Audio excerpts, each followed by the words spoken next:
just keep fighting, each and every game because it's any given Sunday.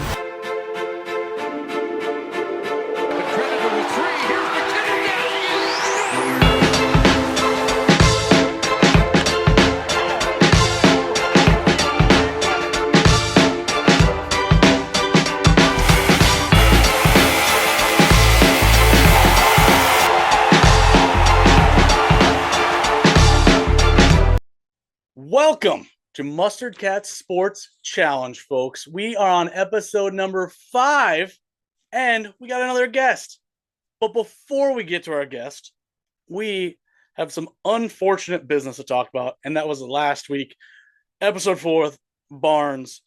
He unfortunately beat me, ended up actually by 2 points by my recalculations. So he ended up beating me, and someone actually put a punishment down. So thanks a lot, Ryan. Thanks a lot. So what my punishment will have to be is being a Vikings fan on all the Packer games for this year and next year. So that's potentially for sure 3 games. But if there's playoffs, I also have to do those. So I have to wear a jersey and post it on my social media, and it will also be on Mustard Cats, cheering for the Vikings. And if you don't know, I'm a Packers fan. So that's great. So thanks a lot, Michael. You suck. Well, you beat me. And now I am 0-3 and a tie. And Ryan, thanks a lot for giving me that punishment. So make sure anyone that is watching put down punishments, because if I lose, I have to do punishments. But let's get into it. The guest for episode 5 is Mr. Christmas Christopher. Welcome to the show, Chris. Howdy, everybody. Thank you for having me. Finally, you get an alpha on here, man. You're going to be 0-4 after this. No, I don't think so. I rigged this one. So that's something you would do. Yeah. So, well, Christopher and I have known each other for a hot minute. We used to work at Aldi together. He came in with a suit on, a tie, and just a willingness to work his ass off. Oh yeah. So, but besides that, anytime Christopher and I hang out or are around each other, it's usually a fun time. But also, probably you want to watch out. So, just an FYI there. What's up, everybody? Welcome to Mustard Cats. Welcome to the video. Do you guys like drinking?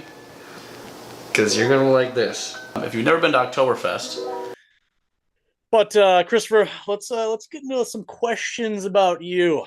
And the first one is a pretty easy one, hopefully. Where were you born and where do you live now?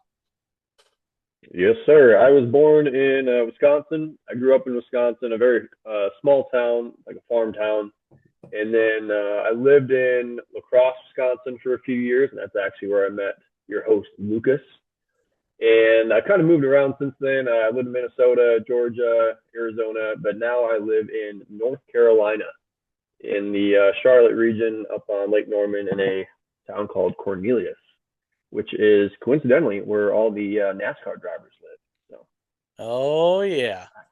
I love that. That's why I wore my racing suit, my Casey Kane racing suit.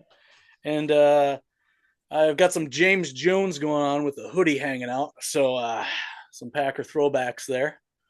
But yeah, I'm pretty jealous that you get to live around the NASCAR hub, because up here in North Dakota, there is not much. A little dirt racing, but not much. So that's the Midwest. Yeah. Thanks, Captain. Well, Christopher, do you watch sports regularly? And if you do, what ones do you normally watch? I really don't watch that many sports. However, during the NFL football season, now that I'm in fantasy football, I do watch NFL games. I have Red Zone, so I like watching those. And I'm less emotional about the teams, I guess, and I'm more like analytical about. I look at like the stats and I try to predict what's going to happen and forecast what's going to happen. So that's kind of how I play it. but I really do enjoy watching NFL football. A couple of years past, I have been into NASCAR. I've just been so busy for the past couple of years that it's been more difficult to watch sports and follow them.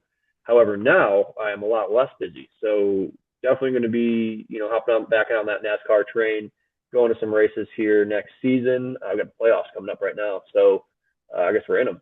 Oh, but yeah, so I guess NFL, NASCAR. I've always kind of wanted to be into UFC, but it's just not something that I have gotten the chance to get into. But I do like Paddy Pimblett, like Conor McGregor. So those are a couple names that I like from there. But yeah, some teams, NFLs. I like the Chargers. I've always liked the Chargers. My favorite NFL player is actually LaDainian Tomlinson. Okay. I like the Packers, just growing up in Wisconsin. Always like the Packers. I've always liked the Dolphins. I just like their jerseys, the color scheme. My least favorite player of all time, I would say probably Jordy Nelson. Oh, yeah. Thanks a lot. He's a fraud, absolute fraud. NASCAR, favorite classic drivers, I would say has to be number one, Haley Deegan. And then hard not to put right up there with her, Dale Sr. And I also like the Labonte brothers and Casey Kane. I think those are kind of the heydays of NASCAR, and now we've kind of come into a point where we're definitely on a roll. But some of the new gen drivers, I like Blaney, I like Bell. I like Josh Williams in the Xfinity series. Okay. He seems like a fun guy to hang around. Yeah, no, I don't doubt that. He does seem like he'd be very fun to have some few beers, I'll tell you that. Yeah. Florida boy. So to kind of go back on your Packers thing, I would like to tell you this, or remind you of the story of how we were both working at Aldi and I was in the back room or doing something. And Christopher just came up to me. It's like, and the Packers were playing, and he's like, "Did you hear Aaron Rodgers broke his collarbone?" And I'm like, "No, he didn't." Because Christopher would always like make up shit. And lo and behold, he did break his collarbone. And I don't know, did you even did you even know he broke his collarbone, or was that another joke? It could have started as a joke, and then maybe there came some truth to it over time. But yeah, I do kind of, I fib a lot, I guess, or I kid around a lot. And so I don't think he believed me. And then he looked it up, and it was true. He broke his collarbone. That was a big deal. I think he missed a lot of time for that. Yeah, that was a good chunk of the season. So yeah. So if Christopher says anything, it's probably gonna come true. So there you go. Yeah, I would agree with you also on those NASCAR drivers, the heyday. I think the drivers now have a lot of personality. I just think it's hidden behind a lot of corporate and them not wanting to be so out there because everyone likes to, criticize people. So, I agree. But, well, since you knocked out favorite sports teams all in that mouthful, did you ever play any sports as a kid? And if you didn't or did, do you want to play any sports, any amateur sports, want to get into anything? Or do you just want to be someone that watches sports? Well, I played, my main two sports were baseball and basketball. Baseball as a pitcher, and basketball, I was a nobody. I was a bencher. I did play a little bit of football. I was a tight end somehow. I'm like not tight end size, but I was a tight end. And then I actually placed second in junior national championship in badminton. Flew out to California. Okay. And I lost to a gentleman named Lee Cheng when I was 16. But I was almost a national champion. So. Well, did that basically send you down in a spiral after you lost and you just didn't ever want to go back to badminton, or? Yes, sir. I actually started a music career after that and completely quit sports. Nowadays, though, I wouldn't mind. I'm not that big into, I guess, playing sports. I like mountain biking, and I like motorsports. So if I were to do something, it'd probably be something around racing, whether that be, probably, stock car or, some sort of truck racing or something like that. But Yeah. It's just so expensive to get into that hobby that there's just such a barrier that I don't have necessarily resources for right now. Yeah, no, I hear you. That I would love to do some racing also, but you got to have the coin or have really good connections. Yeah, exactly. So, well, these next two are probably the most difficult questions you're ever going to be asked in your entire life. So make sure you make them quick and abrupt. All right, let's go. So, gun to your head, and we're talking like bazooka style, so it's just going to rip your brains out. Uh, All right. are you more of a dog person or a cat person? And you have to choose. You can't take both. I'm going to give you something here. I'm not a dog guy. Okay. And you can call me a psychopath. You can call me heartless. Many women have called me that before. I am a cat guy. I don't have cats. I don't have dogs. I'm actually just not an animal person. Yeah. But I'm a cat guy. I like. I mean, house cats. They keep to themselves. They do. They're kind of mean. I like that they're kind of mean. They have an attitude. Like they don't really even want you around. Like they're just using you for food. And honestly, if they could get out of the house, they would just book it immediately, and they wouldn't care. They would never remember you again. But I also like big cats. You got panthers, cougars, tigers, True. lions, all those things. So, I think the cat family, if you're looking at it holistically, much cooler than dogs. Dogs have nothing. I mean, it's just canine dogs, and that's about it. So I'm more of a cat guy, to be honest with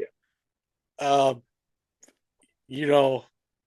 I've never said, well, I think I've said I'm more of a dog person, but now that you kind of say it that way, if you're going to go with the big cats, the big cats are pretty badass compared to the dogs. I feel like the only thing you could contribute to the dogs would maybe wolves. Wolves. Are those considered dogs? Well, that's what they say that dogs originated from. That is true. That's true. Kind of like we came from, cave people, cavemen, believe what you want to believe, whatever. All right. All right. Well, that's the first cat person. And, I like that because we're the mustard cats. So I appreciate that. Yep. Now, on to condiments. You got two choices, so don't blurt out an answer like Barnes saying mayonnaise or mayo or whatever the hell he said. Ranch, I don't know. You can only have this one condiment to use for the rest of your life. Is it going to be mustard or ketchup? And you can have a wide variety. So mustard obviously has multiple different flavors and textures and styles. So you'd get all the mustard like that. And I know ketchup, there's spicy ketchup, so you'd get, whatever there's in ketchup. I think there's only two options, spicy or not. Maybe less sugar or, whatever they have. You bring up a good point. And actually, I would argue if you're a person of culture, you're going to say mustard. Because if you have traveled anywhere in the world, there's actually a little town that just changed my view on mustard, and it is called Fargo, North Dakota. Downtown there, they have this German spot. And they have all sorts of different mustards you can try. And these mustards will blow your mind. I would say I am probably more of a mustard guy now, because if I had to live with it for the rest of my life, ketchup is ketchup. Yeah. I mean, all ketchup tastes the same. Mustard, though, you get a little variety. I'd miss ketchup. I'd miss all the other condiments. But I think that I'd probably choose mustard because you have a variety. There's light, there's spicy, there's brown mustard, there's yellow mustard. You can put it on dogs, hamburgers, anything. So I think that I would probably argue I would choose mustard. Yeah. No, I very much agree with you on that. Also, people that just eat ketchup, sorry to say, they're psychopaths. Like my niece just plows down ketchup like it's candy or something. It's like, I like ketchup, don't get me wrong, but I'm not a psychopath like that. So I have personally seen you eat spoonfuls of sour cream, so I want you to take that back. That's true. My new thing though, Christopher, is cream cheese. Like I can literally take a block of cream cheese and just cream cheese rips. Yeah, cream cheese shreds. Yeah, It's but best. I could literally sit down on the couch, unwrap the big block of it and just eat it, and I would probably finish the whole thing. It's probably Have not. you ever been to the doctor before? What's that? That tells me that answer. All right. Well, we got to know Christopher a little better. Now you know how he runs his sporting life. So let's move on to current events. And it is a long one. This is probably the longest current events that we've had yet. So if anyone doesn't like current events, fast forward. So obviously, to start off with, Christopher, Miller Lite is delightful, but there are two undefeated teams in this crazy, crazy football season right now. And the two teams are the Minnesota Vikings of one on the NFC side, and AFC side, you got the Chiefs, who it's a given because they got the refs. So it's a given. It's a given. I'm surprised on the Vikings. They've beaten a few good teams. I'm not sold yet on them because I'd like to see what they're going to be like in 8 weeks because they love to shit the bed.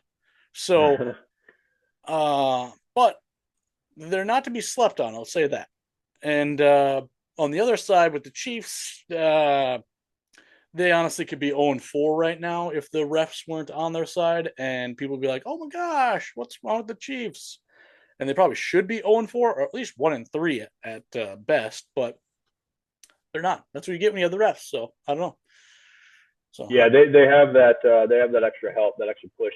I will say the Vikings to me have one of the easiest schedules in the NFL this year. It's a lot of just like teams that at least this year are not doing that well. And if you look at the rest of their schedule, it's looking like they might have a good season just based on that alone. I will say I think they're a good, decent team, and I think they kind of have been for the past few years. Have been a good team. But if you live in Minnesota or follow Minnesota sports at all, there's absolutely no reason to ever get excited about anything going on in Minnesota whatsoever, because it will always turn back around and bite you, and they will always lose. They might sneak into the playoffs, and they will immediately butcher it. They are by far the biggest chokers I've ever met, second biggest chokers I've ever met. I'm a girl back in Minnesota. Anyways, so they can't keep it together, and they might be a good team. I'm not even saying they're bad, but they do have an easy schedule though this year. So it's tough to say whether they're actually good and they could beat a team like the Chiefs, for example, with their refs and everything. The Chiefs, I'm just a big Chiefs hater. I don't like them. I'm not a big Patrick Mahomes guy. I actually don't even like Kelsey anymore. I used to like Kelsey. I don't like anything that's so sensationalized, and the way that the reporters and the way that it's all narrated, it's just to me it's a little cringy. It's too much. And he's good. They're all good. I mean, it's a good team, but it's just I like an underdog. I like rooting for the underdog. I don't like rooting for the NFL favorite. So to me, I could see either one of these teams lose the rest of the season. I wouldn't mind. Yeah, I 100% agree with you on the Chiefs side because I didn't at all like the Patriots when they were dominating. Towards the end, I just started making it as a joke, and then I was like, I actually like Tom Brady. He's fucking good. But everyone hates someone when they start dominating. I get that. That's just the natural occurring events. When you start dominating, people start hating on them. I personally would love to hate the Chiefs because they're really, really good, and they're not really, really good. They're just good, and then they have the backing of refs and supposedly the NFL. I don't know. You can run with that however you want to. So, but I don't want to hate them because they have the refs on their side. I want to hate them because they're damn good. That's why I want to hate them. But you can't because the refs F it up every freaking time.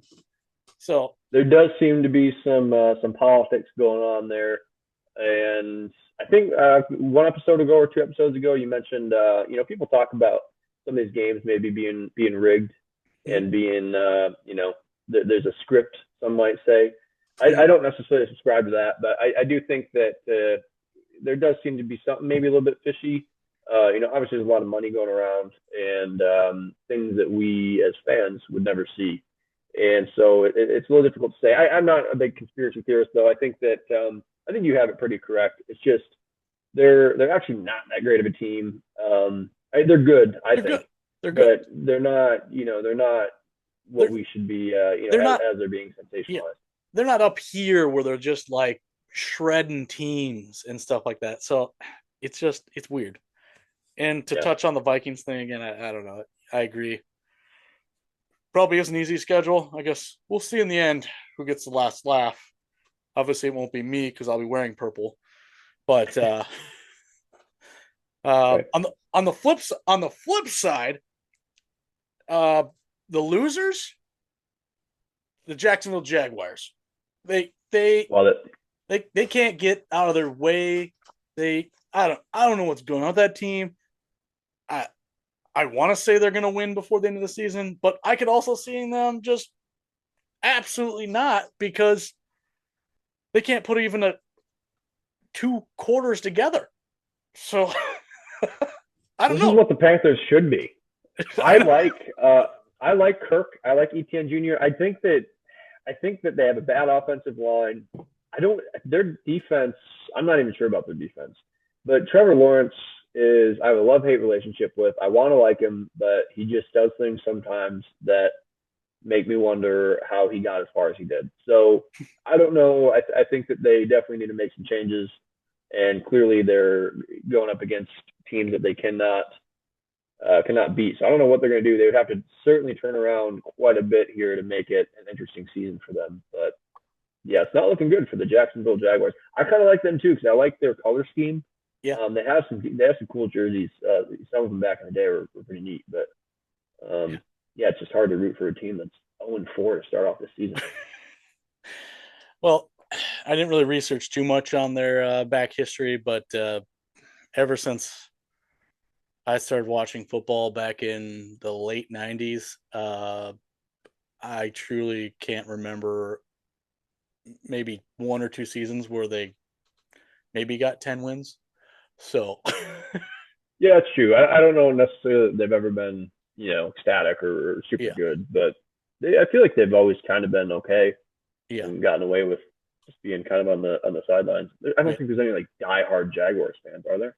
I don't know. Well, they have like 3 teams in Florida you can choose from, so you could just be like, forget that team. I'm going to go down here.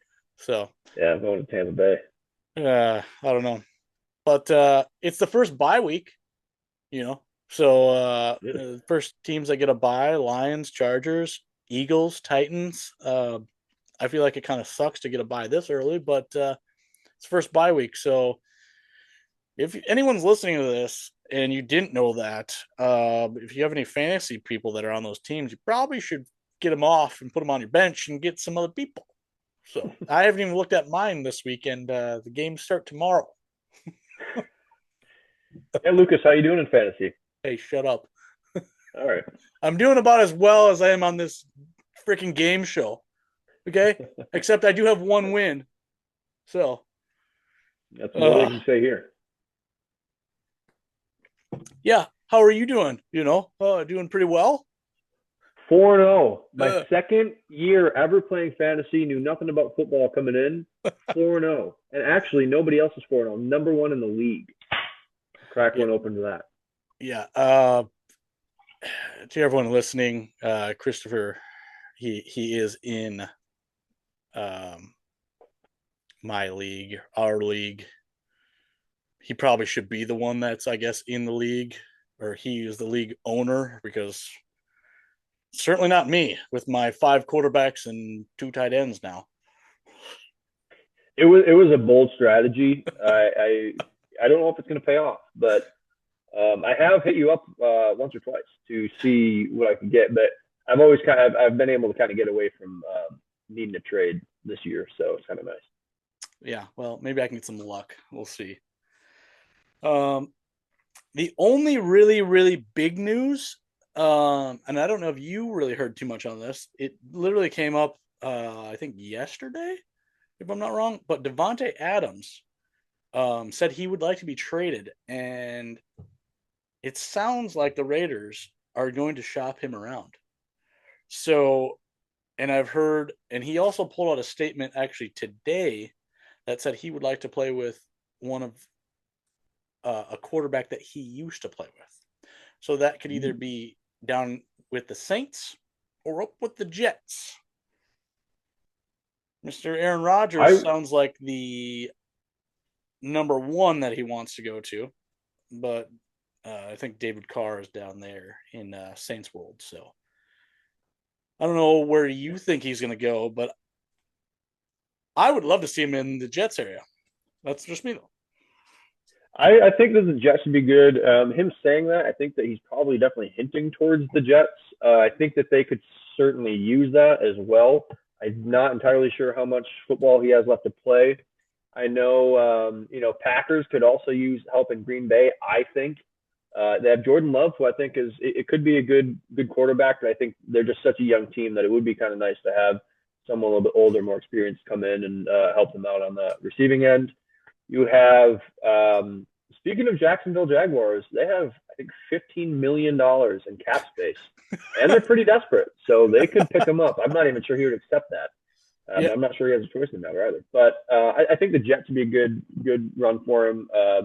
Rodgers and him, obviously have history. The Saints, I could see it, I guess, but they have, I don't necessarily know that he'd want to go to the Saints. They have Olave, they have Shaheed, I don't know. Yeah, you definitely want to get out of Raiders country, because if you don't start off at the Raiders, if you go to the Raiders, that's where your career dies.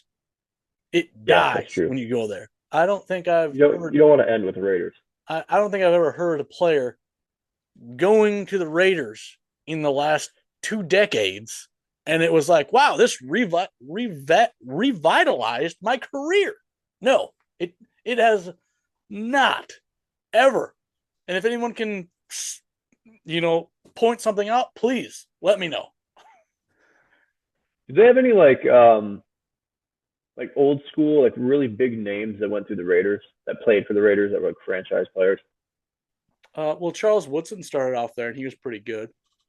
But that was early 2000s. Yeah, but he left. Basically, after 2005, anyone that came to the Raiders sucked complete butt. So I really honestly couldn't tell you. That's all right. They either. Well, I don't know what he's going to do, but I don't know how long he has. He must not have that long on his contract if he does have a contract. But I don't think I think maybe he has 2 years left. I don't know. Devontae Adams, he's good. I'm not saying he's too old to play or anything. I just think that, when you get up there in age, I think he's a little bit older. So maybe he's looking to kind of get one or two good seasons back in, and then hit the retirement button. Yeah, I believe he's in his 30s. I didn't look that up specifically, and I don't know his contract, but obviously he must be closer. I don't know, something. But you can't beat chemistry, because chemistry is everything. You can't buy it. Chemistry is time, and Rodgers and him have chemistry. I'll die on this hill till the end of my life. What they did to Jordy Nelson is the dumbest thing that the Packers could ever have done, was let him walk. Because they were about to have Jordy Nelson and Devontae Adams moving into the prime of his career on both sides. And what do? They let Jordy Nelson walk. I don't care if there was an issue with cap space. Figure it out. Yeah. Morons. Fire the head coach. Yeah. That was kind of primetime Packers. I think the Packers back in the day, man, they were stacked. Yeah. They had a good team. I mean, not to say they're bad now, but they're just so young that it's tough. Well, changing gears, literally. We're moving in some NASCAR. And there's going to be a little more NASCAR talk on this one, just because Christopher knows a little more, and I'm ready to go. And actually, there's a lot to talk about in the NASCAR world. Starting off with 2311, which is Michael Jordan and Denny Hamlin owned team, and that is the Michael Jordan that you're thinking of, the NBA superstar. And Front Row Motorsports are suing NASCAR over the charter agreement and everything that's about it. And anyone that doesn't know anything about the charter agreement is basically a franchise, what it would be for NFL teams.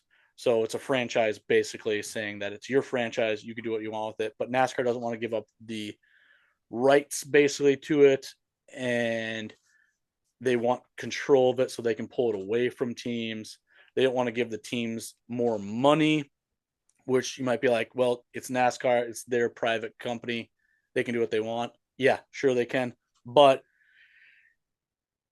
you have to give these teams more money, because if you haven't been around NASCAR, and heavens forbid, there's a lot of people that haven't been around NASCAR in the last 10 fucking years, and I have the numbers to prove it.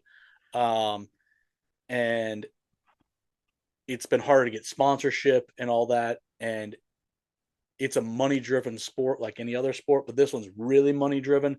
And if you, as a driver, even if you're the most talented driver in the world, don't have sponsorship or money behind you, you will not move up, which is absolute the worst thing you could ask for. Because back in those early 90s, late 90s, early 2000s, money was flowing like the fucking rivers of Babylon, just coming at you. And NASCAR owners could go out and pick up whoever the hell they wanted as a driver, put them in there. If they were super talented, not talented, if they believed in them, whatever, they could put them in there. And when you have that ability and you have that star power or that talent level going up through the pipeline, you're going to get better racing. Even if you have a shitty Gen 7 car that can't produce jack shit. And that's what 2311 and Front Row Motorsports are fighting for, to try and get it more of a permanent franchise thing. Have the teams get more money so they don't have to rely fully on sponsorship, and maybe they can get less sponsorship, and then they can build some money up and they can go out and get talented drivers rather than these drivers that just bring money to the table, like a Chandler Smith or an Austin Dillon, a Ty Dillon. I'm probably missing a fucking handful more, and everyone probably could name a bunch more, but you don't have these lackluster people out here racing. And don't get me wrong, they're probably better than the average Joe, better than me, better than Christopher at racing. But yeah, well, maybe not Christopher, but but you're gonna get these very talented people that don't get that shot because they don't have the money behind it. So I'm all for it. I hope they win this case, because you're gonna see better drivers in NASCAR. You're going to see better product. You're going to see an overall better NASCAR itself. And if NASCAR, as in the France family, has to take a hit in their money, which they have billions of fucking dollars, and again, it's their company. So I'm not trying to be like, give everyone more money. No, but you're running a business / sport. Figure it out. It's different than just a business. You're running a sport and a business. It's different. So after that long rant, Christopher, I don't know if you have anything to say about that, or if you know a lot about it. I've known a lot going on, but when I heard that news today, or yesterday, I was like, yes. Yeah, I think, well, you did make a good point. They kind of are treating it like it's just this private business, but they're forgetting that there's, I don't even know if there's millions of fans. I hope there are, but at least hundreds of thousands of fans. There's like that 2 to 3 million fans that watch regularly, and that's not like, it's closer to 2 than 3. So unless you like rounding up. Well, they have these fans, and I you got to think of them kind of as stakeholders. You got to make it. You want to earn more revenue, and to do that, you got to drive ticket sales, and you got to merch and all that stuff, and you don't want to make it more difficult for people to enter. And so what they did, from what I can tell, is they basically forced these teams to sign this charter agreement. And they basically said, if you don't sign it by this time on this date, you might kiss your spot goodbye, and we'll bring someone else in who can pay their ride. Yeah. And I also would agree with you that it's a little bit sad, but it's a little bit difficult to find drivers that don't come from a lot of money. And I couldn't really name you one. I'm sure maybe you know a couple, but when you look at all these drivers, you're like, oh wow, you know, this kid is so talented, and they're very good drivers. But then you look at where they came from, you're like, oh well, you know, their family is completely just wealthy as heck. So I think that NASCAR wants those people because those are people that, you know, don't really have a whole lot to lose. I guess they do have a lot to lose, and you know, so they have the money to come in and to drive, and it doesn't make as big of a difference because they have, you know, the financial backing. But I would like to see some bootstrap teams where the talent's there. You know, they don't need to get all these sponsors.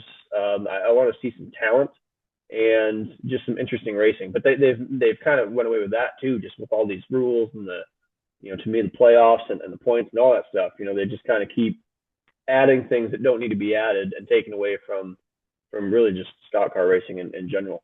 Yeah. And the France, not to name call, but I believe this is all due to the France family.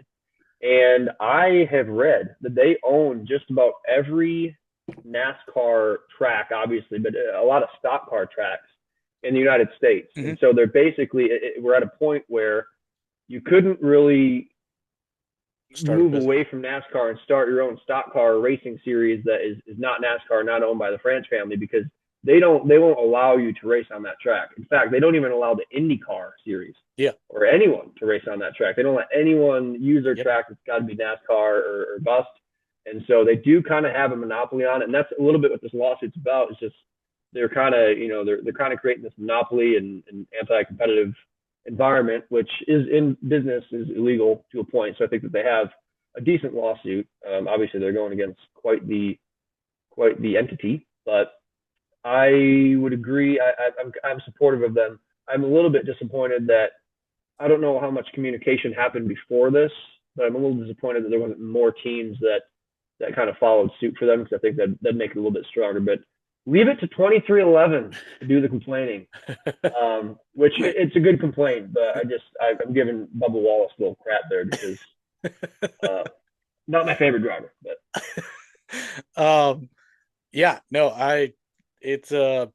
I think a lot of those teams were behind each other, but this charter agreement has been going on for more than 2 years trying to get it settled. And I think a lot of these teams just got tired of it. And it quote unquote was a better deal than they were getting before. But yeah, so, and I think the best thing with 2311 is Michael Jordan's behind it. That's probably one of the biggest names ever out there. He's also owned he's owned an NBA team. His whole team behind him that runs a lot of his organizations have seen a lot of this. So they were the ones that actually brought a lot of this up. So I think it's a great thing. It'd be great to have more of a franchise kind of style, because if you want NASCAR to be like, don't get me wrong, I love what NASCAR was. I love what NASCAR built itself into. But at some point, you have to know that you're just the organization. No one fucking comes there to see NASCAR. No one comes there to truly probably see the car itself.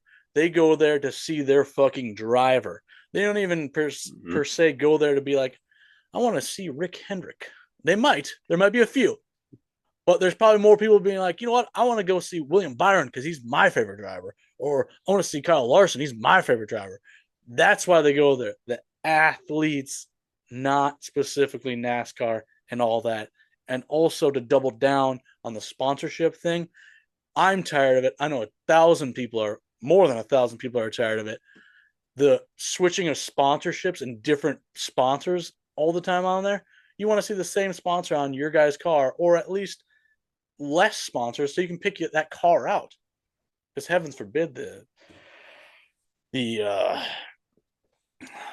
whatever you want to call it, the NBC or Fox networks suck at their jobs that fucking they just zoom everything in. They don't give a wide angle. Like, let me see Oh, I everything. hate that.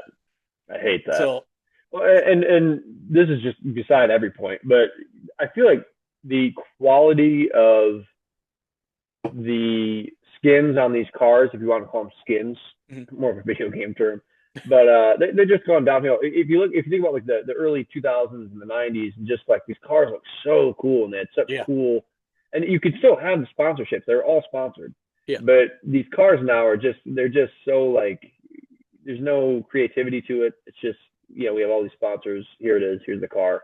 That's just how I personally feel. I don't know. But I just remember back when I was a kid looking at all these cars, and I think all these cars are the Terry Labonte Kellogg's car, or even his brother Bobby, his Interstate car, or Casey Haynes. They just had all these cool cars. Jeff Gordon with the flames. Yeah. Nowadays, it just seems like it's a big poster board. But that's just my personal opinion. It has nothing to do with anything really. But I agree with you. Yeah. And the best part about it was you obviously would get used to seeing that same paint scheme, but when they would have a different paint scheme, that was exciting. That was fun. Yeah. Because it was like, oh, change up. And when now it's the opposite. Yeah. Now if you get like 2 weeks that are consistent of the same one, you're like, holy shit. Whoa. So yeah, no, I 100% agree. And to kind of roll into some more bull crap that NASCAR has. I don't know if you saw the race yesterday or last week. Josh Berry got in an accident. It was a hot topic after the race, but Josh Berry basically got hooked, spun around, didn't get any damage on his car besides when he got hit and spun around, which was a small dent on the passenger side rear, and then he got 4 flat tires. And with this piece of shit car that they have, that has big fucking rims, which don't need to be on there because no one's watching NASCAR because of the rims. No one's watching NASCAR. Let me say it again. No one is watching NASCAR because the rims are cool. Absolutely no one. And if there is, there's like 3 people. 3 people out there. And you're kidding to those 3 people.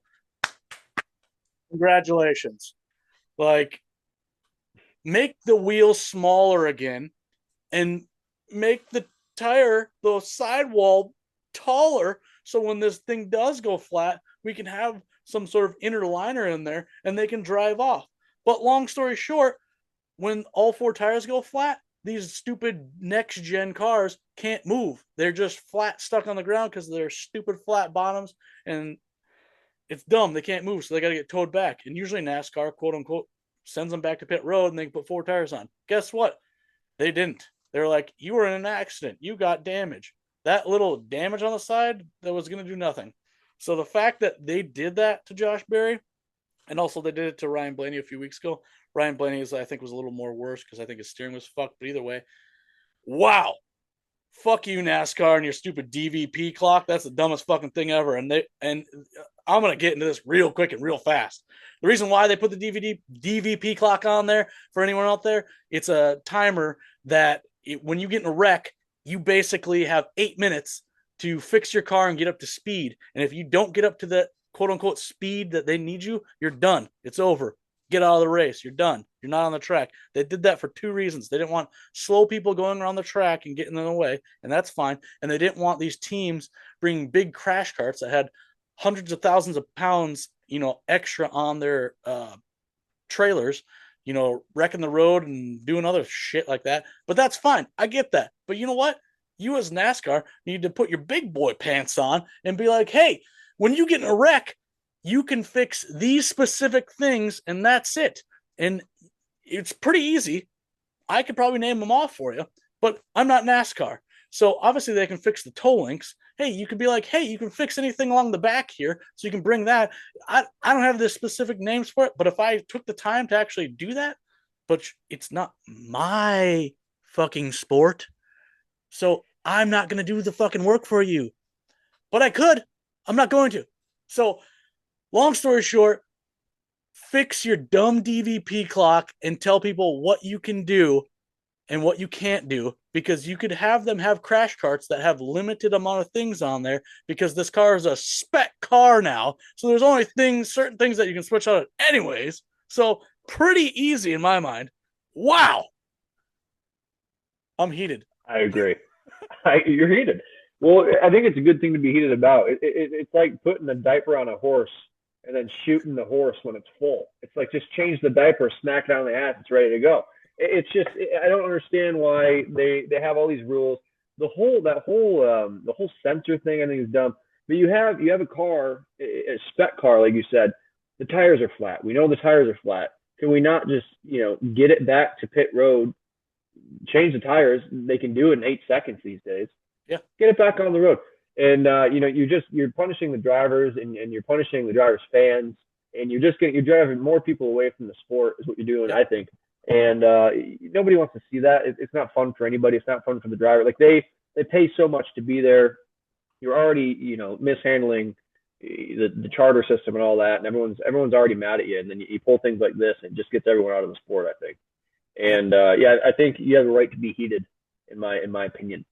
Oh, well, I've been heated for a while. I've made a lot of comments on X and stuff like that, but it's frustrating, because it's frustrating for two reasons, and one of them is not as important, but it is the sponsors. It's for all the sponsors out there. That is just, he was out within a half a lap. All the sponsors, wow, that was great for them. Not. And then, but the big thing is the fans. Whoever was a fan of Josh Berry, whoever paid, I'm not even lying, at least $1,000. And we're not even talking if they have kids, if they have this, if they have that, if they went across country or whatever. And Josh Berry was their dude. Nice job. Obviously, Josh Berry could have wrecked himself on the first lap, and then he truly went out. That car was not out by any means. So I don't know. I don't understand who it's hurting. Like if he, I mean, tires is an insane thing to throw someone out of the race for. But I mean, I've seen drivers with. I remember, was it last year or 2 years ago? You had drivers just smashing into the wall, and they would just put some tape on it and keep going. And you look at their cars going down the track, and they're just absolutely trashed. Yep. But and they probably weren't that competitive. But it's like, I just get back out there. It's not hurting anybody for them to be out there. They might be a little bit slower, but I mean, sometimes that makes for good racing. And if they want to be out there and they have sponsors and they paid to be there, then I think they have every right to be there. If it's just completely not safe. If their car's leaking, oil all over the track or something like that, I'm okay with pulling them off. But if you have some flat tires, I mean, I don't understand what this is. At this point, it's just becoming like a pony show. I don't know what the deal is. Yeah. Well, we're gonna move on, because I could sit here and talk fucking days about what's wrong with NASCAR, and I could tell you the exact fix, and I'm not even fucking joking. And I'm gonna tell you some of the fixes coming up here, but jeepers creepers, like, it's not even that difficult. But moving on to a little less craziness, but still a little crazy. It's obviously the second round of the round of 12, or the second race of the round of 12, which they're going to Talladega. Right now, we have 4 drivers that are outside of the top 8 or top. So round of 12, there's 12 drivers. They're trying to get in the top 8. So there are 4 drivers out of the top 8 right now. And those 4 are Tyler Reddick, who are 4 points behind the 8th place person. Then we have Suarez, who's 14 points behind. Then we have Briscoe at -25 and Cindric at -29. Excuse me. I don't know, honestly, who's going to survive this round, because now we have basically 2 shit show races. I'm just pulling up the guys that are ahead right now, that are in. And as of right now, William Byron is +34, Ryan Blaney's +28, Christopher Bell is +28, Kyle Larson's +18, Denny Hamlin's +11. Bowman is +8, Chase Elliott is +4, and Joey Logano is +4. So they're all very, very close, and we're going to a track that basically you can get wrecked or get in a wreck of none of your issues or business or problems. So I don't know who you think is the shoe-in, but I have no clue. Well, it's Talladega. It's probably whoever's in the back of the pack and can avoid the big one. I think that's kind of the issue with Talladega. Not to talk bad about Talladega. I actually don't mind watching the race, but it is kind of a crapshoot because you have all these people that are going there, and then they might run a good day all day and be in the top 10 and be able to advance, and then that last lap, someone's going to get wrecked, and it's they're probably all going to get caught up in it. I don't necessarily.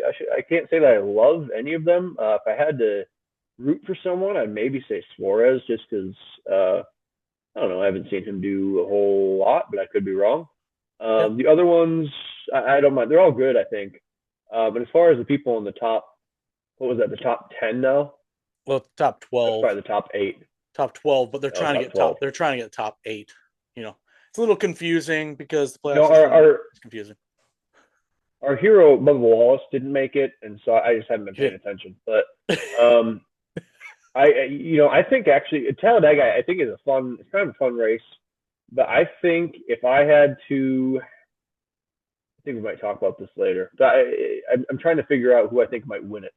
But the ending is just, it's so you can unpredictable that it's tough to say. You can say who you want is going to win. Like I obviously think if Cindric won, being the very last person, -29, he's in a Ford. Fords have been very fast at all super speedways for this whole freaking year. And if he won, that would just obliterate a lot of things because that would push everyone down. Everyone's really close, besides Briscoe, but that's another story about Briscoe. But like that would be worst case scenario for everyone. If Cindric goes in there and wins, whew, see you later, everyone. Like that Roval is going to be the most stressful fucking race for the drivers and fan drivers of those, I personally, I wouldn't mind seeing that. I think that'd be fun to shake it up a little bit. It would.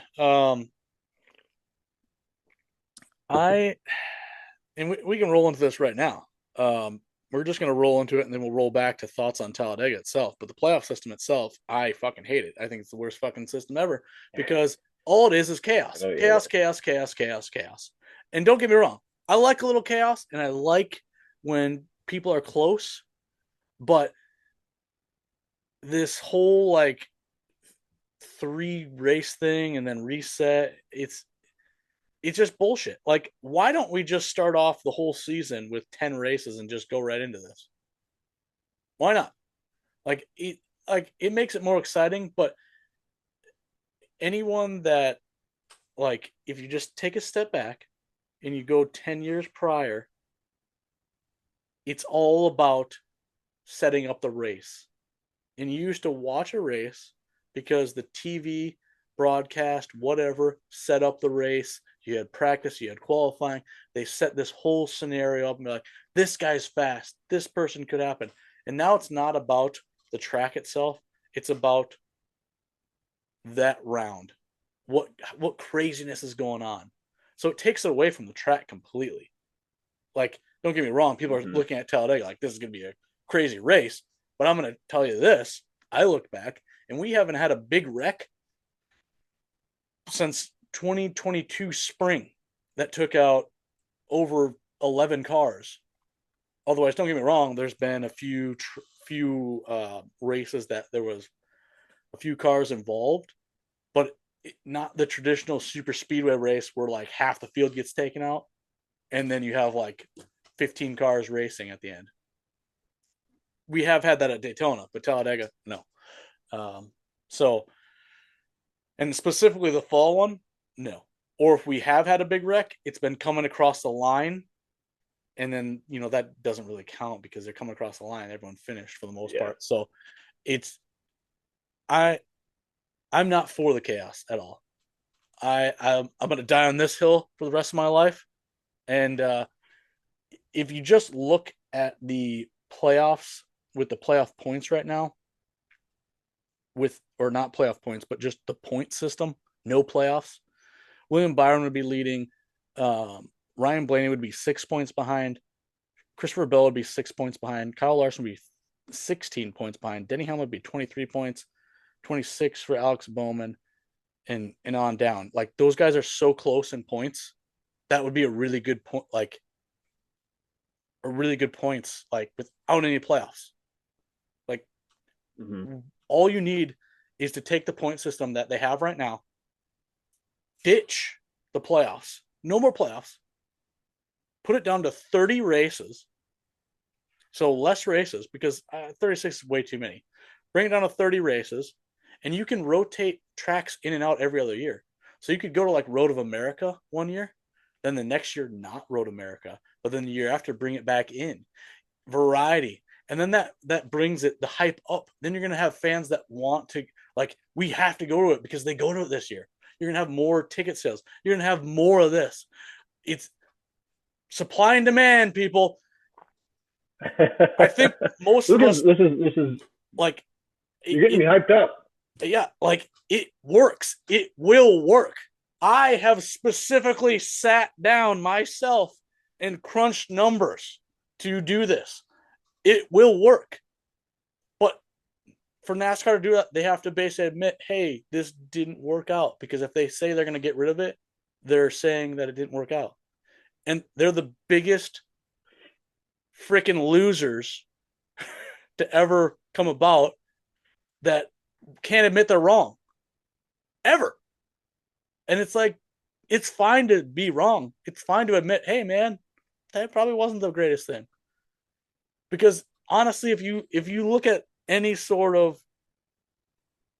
person that says they like the playoff system, and Christopher, you can say you like the playoff system, I'll still call you this, and you're going to have to live with it. But they've never, ever, ever watched NASCAR before 2014. Ever. I was going to ask, actually, before I get into my opinion, yeah, could you give us a rundown? Because I know, what was it? Was it like 2003 they did the Chase for the Cup thing? So could you give a rundown of like what that looked like compared to what it looked like now and what they were doing before that? So obviously they had the Latford system, which was in the Winston Cup era. So that was a full point system. That ended in 2003. Then they started the Chase for the Cup, which went from 2004 all the way to what was it, right before? I think 2013 was the last time that they used it, but they changed the variants of it through there. So it wasn't the same fully. So it started off in 2004, it was top 10. So the first 26 races, you raced normally. When that 26 races were up, whoever was in the top 10 points, they chopped it off. So in the top 10, they reset. They had a reset thing. So it started, they always like to do like 2001, 2003, like dumb thing, rather than start off at 0 and be like, this person has 10 points, 8, 7, 6, 5, 4, 3, 2, 1. They always love putting 2000 in there. Like, let's confuse people more. So yeah, it was basically the last 10 races that the top 10 would run. So they would run for a championship. The last 10 races, there was no resets. They ran as it is. So from 2004 to 2013, they ran that system, but they switched it up a little bit through there. So I think it was around 2010 or 11. I don't know the exact time. It's really not that important because all they did was add 2 extra people. So then it was top 12 after the 26 races. So the last 10 races, it was 12 drivers. And then they eventually in 2014 switched it to the playoff system that we have now. Slightly different.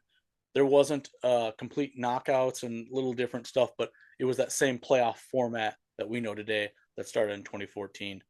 And yeah, so if I had to choose, I would rather have the Chase for the Cup era.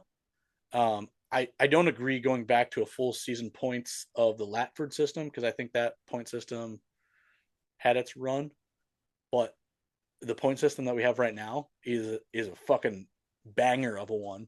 And you can go look back at any points in the last 10 years and use that point system. And obviously they're going to race different a little bit, but I don't know. It's frustrating. It's dumb. And the fact that a lot of people can't see through that and like see a true point system and how it is. You can't tell me that this system's better by any means. And there's no amount of logic or your opinion that will sway me, because how can I ever compare a driver from 2014 on up to anyone below that? I can't. It's a different system. And it caters to people that just turned it on in the last 10 races. Like the Jimmy Johnson era. Great driver. He won 7 championships under a system that, who knows? You can't compare it to Dale Earnhardt. It's a different system. Sorry. Don't know. That's true. I think it kind of almost incentivizes, like if you're cheering for someone throughout the season, after race, 26, it's basically like it's over. Like it's done. They don't have a shot. Even if they ran a great season, it's like it's all over. We're just focusing on these drivers now. And I think, I don't know, just kind of disincentivizes people to keep watching. So it's like, oh, my driver probably could have maybe made a comeback or something. Yeah. But it's the playoff system that they have now. It's just there's no chance. So yeah, like don't get me wrong, they did cover Ross Chastain winning, but he's not in the playoffs. They didn't talk about him as much as they would. I hate when they just talk about playoff drivers. I want them to show the whole fucking field. Talk about the whole field. Talk about people that are having good runs that normally aren't having good runs. That just drives me insane. And if you don't have anything else to say about that, I would love to move on to something a little more exciting and happy, because goddamn, like I love NASCAR, but man, that pisses me off. If you want to get me pissed off, Jesus, talk about the new NASCAR. I love it, but I fucking God. Ugh. Well, we can just remain hopeful that it changes and they listen. I mean, if you think about it, they are kind of treating it as business, and you would think that they are eventually going to come to see, like, we're losing money year over year. We're losing viewership and we're losing fans. We got to do something. Like they got to make a change. And at some point, it's got to be somewhat of a drastic change, I think. So hopefully that comes as a positive change, and hopefully they just listen to their fans. I mean, they listen to the people that have been there for people like you that have been there for 10, 15 years or whatever it might be. And I think if they just did that, they could hopefully make some changes. And maybe they make a couple mistakes, but at least they're trying to make it better and not just actively making it worse, just for whatever reason. They're not listening to anybody, but hopefully they can do that. And yeah, we certainly don't have to talk about NASCAR anymore. I know that you get pretty fired up about that. Hey, I like talking about it, but I think we just move on. And it's 24 years on and off of NASCAR, pal. Wow, okay. That's okay. I'm but, not even that old, so. One last final thing on NASCAR, and this is more of a happy and a fun thing. Talladega itself, I love the fucking track. Don't get me wrong, this race might be a snooze fest, might be a shit show, but that's because of the car they run. But this track in general is probably one of the most badass fucking tracks that you can ask for. And if you've never seen a race, go to this track. I've never been there, but I've heard so many phenomenal things. It's a wonderful track. It's really cool to see the banking. It's a 2.66 mile track. Big fucking track. The infield parties I've heard are fucking outrageous. And way That's fun. The best. Yeah, and way fun to see. Drivers will show up down there. So I would recommend it. Will it be a good race? That's everyone else's own personal opinion, but I don't know. That is what it is. So, Lucas, next year we're gonna have to we'll make a trip. I know you and the boys got to come down to Alabama. Yeah, Alabama, right? Yeah, Alabama. That's not that close to me. All the other tracks are like really close, but I'd go to Alabama. I hope you don't have any cousins down there, because you might start kissing them. How do you think I met my wife? Well, switching gears or switching balls, we're going to baseball. And that is one sport that I do not know a lot about. Playoffs. We're talking about playoffs. They just started, and a couple teams already got knocked out. I'd have to look at my notes, but I'm not going to because I don't know enough about baseball, and nor do I care about baseball. No, I don't. But I will say this. I have been learning more and more about baseball, and slowly, I'm not going to say I'm intrigued and love it, but I know a little more that's going on. Don't get me wrong. I've gone to a lot of baseball games and have enjoyed watching most of the crowd and drinking beers, but I've been slowly getting better at knowing players, watching it somewhat. I don't know about you, Christopher, but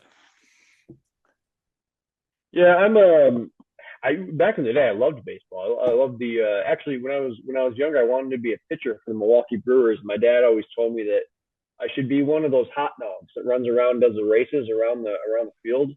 That just crushed my dreams, and I quit pitching after that. But yeah, I've always kind of liked baseball, but I haven't been keeping up with it. All I can say is fuck Gunnar Henderson, go Brewers.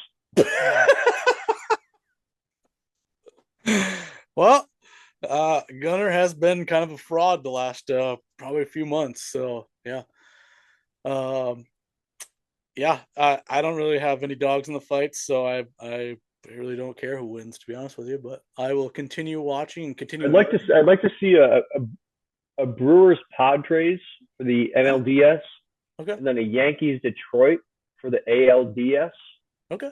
And then maybe a Padres Detroit final with the Padres winning it is what I would like to see. Okay. Even though I know that's not the Brewers, but if I just had to make a very, very uneducated guess, a very uneducated estimation, I would just like to see that. The Padres winning one. I like the Padres too. I think a couple of guests you had on earlier like the Padres. I don't know. I just like they do have a cool field, by the way. Barnes is right there, but they have a cool field. Okay. Well, getting out of baseball, hockey season is right around the corner. Right around the corner. This the 8th coming up here Tuesday, they start. And I will tell you this, Christopher. I'm not a giant hockey fan, but I have become more of a hockey fan over the last 2 years, and Sam has helped me out with that. But I know more about hockey than I do baseball. So I'm excited for that because I can talk a little more about hockey. I don't specifically have a team that I love. I love the Sharks because I love the Shark logo, and I like the Boston Bruins because Sammy Adams. Shout out to Sammy Adams, and I love saying Boston Bruins. You know, the Boston accent. Other than that, I honestly don't have a dog in the fight. Avalanche are a cool team, but I truly don't have a dog in the fight. So maybe I'll find a dog to root for. But yeah, so. Yeah, I agree. I got into hockey maybe 4 or so years ago. I was a Penguins guy, a Pittsburgh Penguins guy. I do agree. I actually really like the San Jose Sharks, their logo, and like their color scheme. I like that. I don't really know that much about hockey, to be honest. I really like watching the games. I think they're interesting to watch, like especially live and if you go to the games in person. Yeah. I think it's a good time. I would actually argue maybe a little bit better than baseball, a little more exciting at least. Yeah. And it's kind of the same thing. You kind of just drink beer. You don't have to pay too much attention. Yeah. A lot more action going on. So, NBA is not going on, but by the end of the month, it will be going. So, other than that, like I said, that was a long current events, probably one of the longest ones we've had.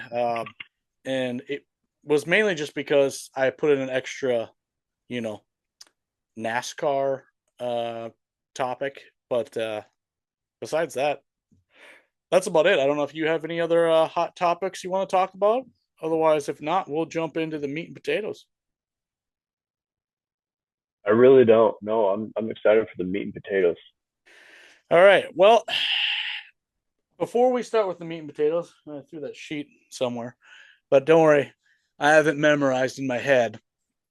So, for anyone that doesn't know about the meat and potatoes, the game, the challenge part of the Mustard Cat Sports Challenge. We are finally starting that, folks. So for anyone that doesn't know about the game, basically there are 30 points possible that you can score in this. And it's me, the host, versus Christopher, the guest. By any means, anyone listening, if they would like to, in the comments, say who they are rooting for, you can definitely do that, but that's not necessary. So how this goes, there's going to be a bunch of games or questions that Christopher and I have to answer. We will mark our answers, and then throughout the week from Thursday to Monday, those games will go on. We'll see who wins or what predictions happen correctly. And at the end of the Monday night football game is when it ends. Whoever has the most points at the end wins. And pretty simple. If the host wins, which I have not won yet, I win, obviously. And the guest gets basically slaughtered by me. Not literally slaughtered, but I will drag their name all over social media because you don't want to lose to me because it's embarrassing. But if the guest wins, right when that Monday Night Football game ends, that's when I go look at our YouTube page and I see in the comment section, if someone leaves a punishment, and whatever punishment has the most likes, it has to have a like. It cannot be a punishment with no likes. It has to be a punishment with the most likes. I have to do that punishment, and then I have to film it and post it, as long as it's legal. So make sure you put some punishments down in the comments and make sure there's some likes. Whatever the most liked punishment, I have to do as long as I lose. If I don't lose, you can reuse it for next week or whatever. If it's a tie, nothing happens, unfortunately, which is lame, and we've already had a tie. But I've made something very wonderful, Christopher, and any guest is going to love this.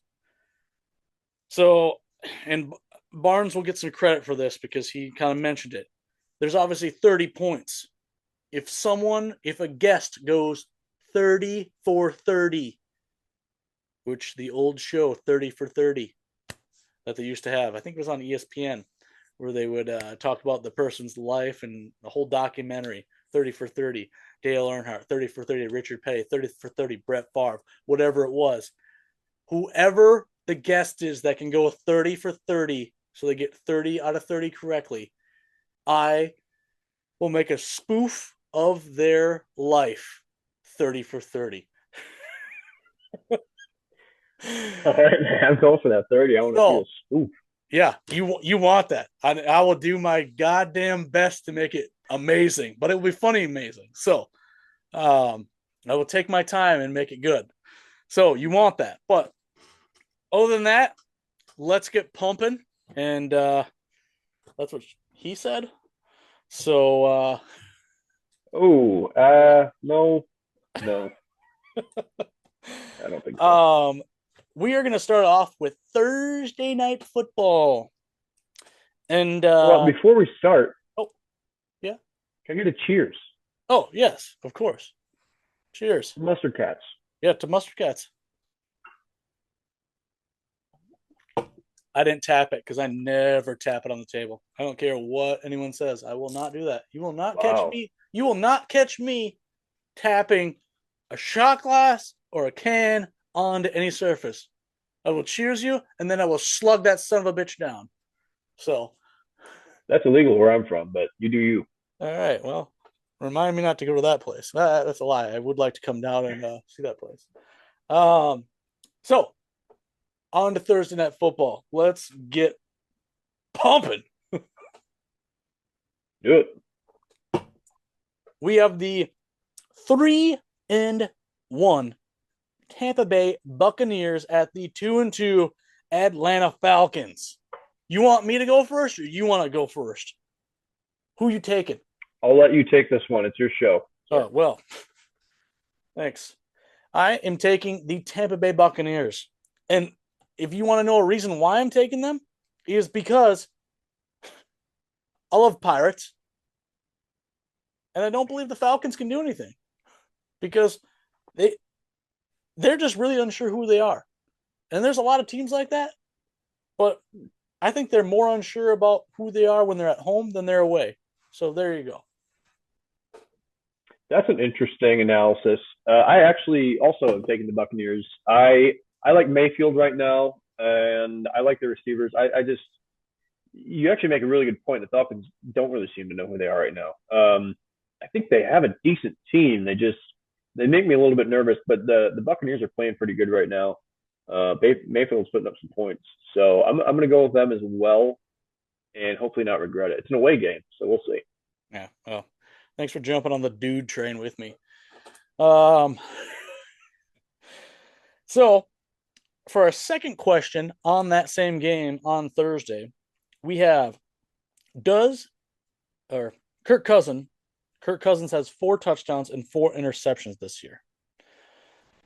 After this game, does he have the same number of touchdowns and interceptions or not? I am going to go first. Now, are you asking if he has 4 touchdowns and 4 interceptions, or are you asking if just the numbers match? Say he has 5 touchdowns, 5 interceptions. Oh, I mean, as they match. So, for instance, does he have 5 and 5, 6 and 6, 7 and 7, or does it say 4 and 4? So, do they stay the same, or do they differ? I'm going to just blurt it out, and I'm going to say it's different. And this isn't even part of the thing. I just think he throws 2 interceptions and maybe has a touchdown. Maybe. So I'm saying he does not have the same. Okay. I'm also saying he doesn't have the same. I'm gonna go against you though. I'm gonna say 2 touchdown throws, 1 interception. I don't know. I mean, 4 for 4 is pretty good, but I don't see that happening again.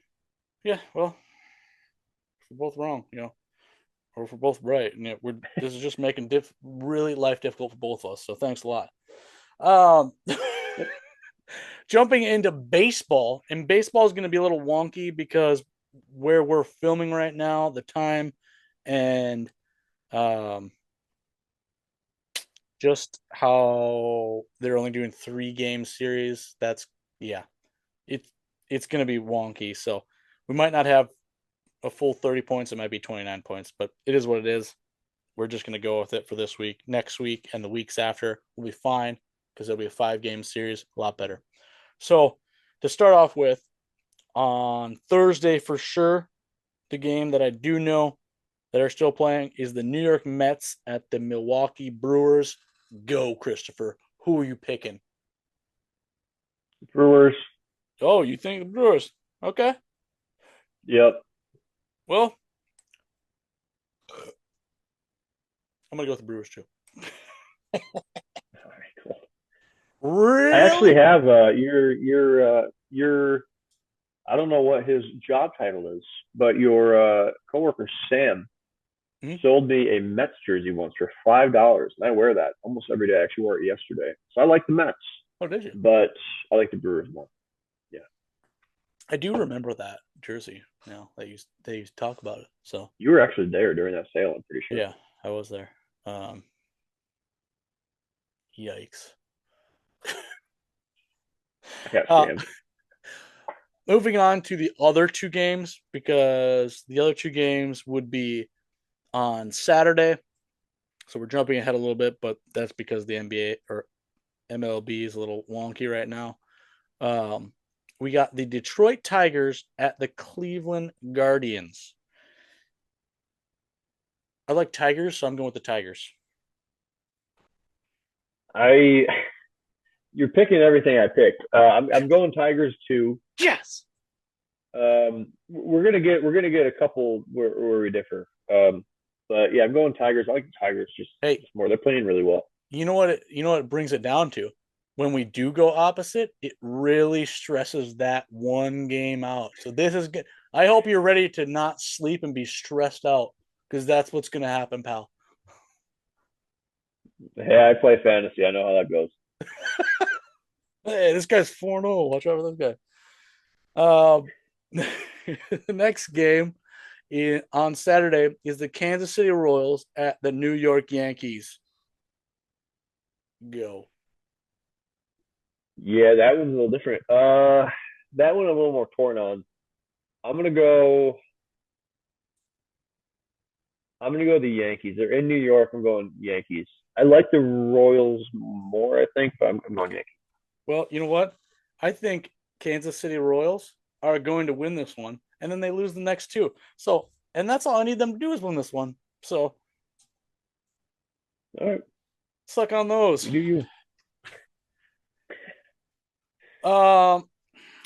So, what was the other one? So we'll do this one. I don't feel like looking it up right now. They might be already done and over with, but if they do have to play a third game tomorrow, it would be the Atlanta Braves at the San Diego Padres.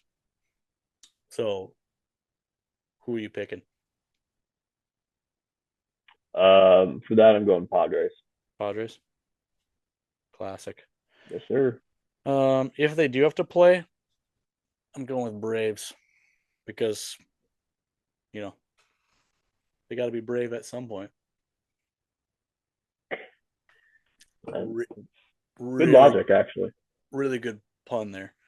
But moving on to Saturday college football, which we do not have to worry about any issues like this for baseball. So,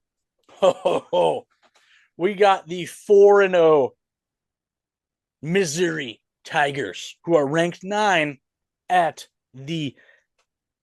I didn't spell Texas right. I spelled T's. Texas A&M Aggies, ranked 25th. I'm taking the Tigers. Who are you taking? Well, I'm going to give you a hint. Marcel Reed, I believe, is not going to play, and that is Texas quarterback. I'm also going Tigers based on that. I'd like to see Texas win, but I just don't think it's going to happen. The Tigers look really good. Man, you have a lot more strategy behind this because I just picked them because they're Tigers. So, I mean, that's good too, I guess. You don't like Aggies? well, I don't know what an Aggies is, and that also really pisses me off when these college teams have the dumbest fucking names ever. I won college basketball March Madness 1 year by just picking it off of mascots. So, I mean, not saying I have a gift, but I'm just saying it never hurts to go with the best mascot. So, game 2, the 4-1 SMU Mustangs, not the car, the horse, at the 3-1 Louisiana, or sorry, Louisville Cardinals, ranked 22. It is difficult to read, so yeah. well, I'll tell you, I'm actually not a Mustang guy, more of a Camaro guy, more of a Chevy guy. I will say though, I like the way the Mustangs look on offense. I think it's gonna be a really close one, and the away game, I think it's gonna be close, and I think SMU wins by like a field goal. Oh, close one. Okay. Well, the reason why I differ from you, one, I do not like horses, and two, I've never been a Mustang fan, so you would have to like pay me money to cheer for that team. So Cardinals it is. There we go. I think this will be a really good game, even though Iowa Hawkeyes that are 3-1 are not ranked, and they're at the 4-0 Ohio State Buckeyes, which are ranked third. I'm really struggling on who I would like on this. Like my gut is like, you know what? You should pick the Buckeyes. They're at home. They're ranked 3. They're 4-0. It's in Ohio. How many times can I say they're at home? But they're at home, so take the home team. But I'm going with Iowa. I like that pick. I actually emotionally I want to pick Iowa. I actually almost went to Ohio State, and then I didn't. I just don't like Ohio State vibe. I don't like their fans. I don't think they're kind of they seem like they're a little too prideful. Almost reminds me of Minnesota. However, with that being said, I will be picking Ohio State. I just think they're going to win the game. I just think they're going to win. Really, really lay it on there, and then yeah, I'm gonna take them. Yeah. Perfect. So the last college game is the 5-0 Miami Hurricanes, ranked 8, Yes, sir. at the 3-1 California Golden Bears. Taking California. Wow, man. Okay, I like that. I live in North Carolina, and half the state just got wiped out by a hurricane, which I think is a sign that it's hurricane season. Give me Miami. You're gonna regret that pick because Well, we'll see. everyone's scared of bears. It's in California. They got to cross. They got to go across the whole country. So, all right. Well, on to Sunday, and we're moving on to some NASCAR before we jump into some NFL. So, for this NASCAR race, we're obviously at Talladega, and it is a crapshoot. So, will the race winner be a playoff driver, so top 12 driver in the playoffs, or will it be a non-playoff driver that is outside of the top 12? I already know my answer, but I'll let you go first. I'm going to write mine down here quick. Yeah, I'm going to. Before you start, let me write mine down. I am going with. Sorry, I blew up. Go.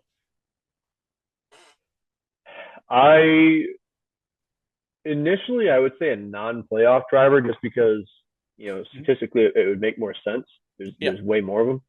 However, I think that there's going to be at least 3, 4, 5, maybe even 6 playoff drivers up in that pack.